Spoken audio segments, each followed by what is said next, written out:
what can you say to those people who are in those suburbs where social housing are going into those suburbs, and people aren't feeling that safe?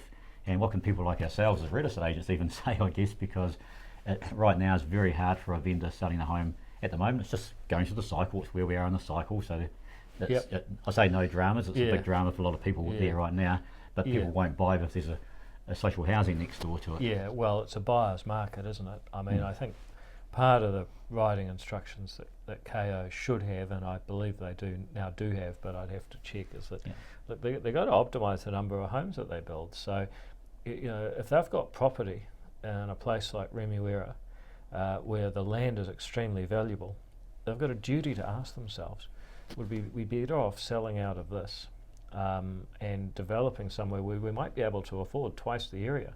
Because if you've got a shortage of 25,000 people on a wait list, then you got to think about how you maximise.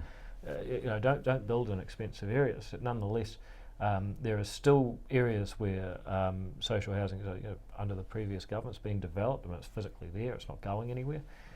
All I'd say is that well managed, it can work, and we're certainly changing the rules to say that actually we're not going to have sustaining tenancies. We're not going to say that no matter how badly you behave, we're the landlord of last resort, so you can stay here. We're actually starting to say, no, sorry, you get kicked out. And when you do that, first of all, it's fairer on other people on the waiting list.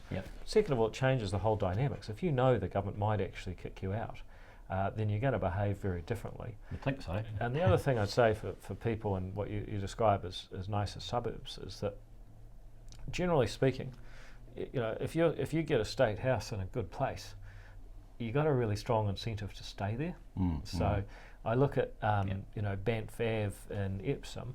There was to say that there was concern about that being built back in 2018, I think it was, would be an understatement. There was certainly real concern about that development.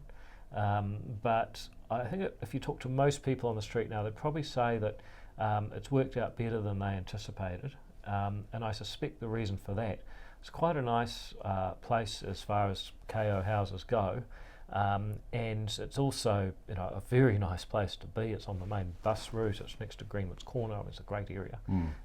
So if you get one of those houses and you know that people will kick you out, the government will kick you out if you disturb the neighbourhood, then actually you've got every incentive to be a good neighbour. So those are some of the things that I think people should consider. But I don't deny there's been massive problems, and there continue to be. We're dealing with them in Parnell, all the time.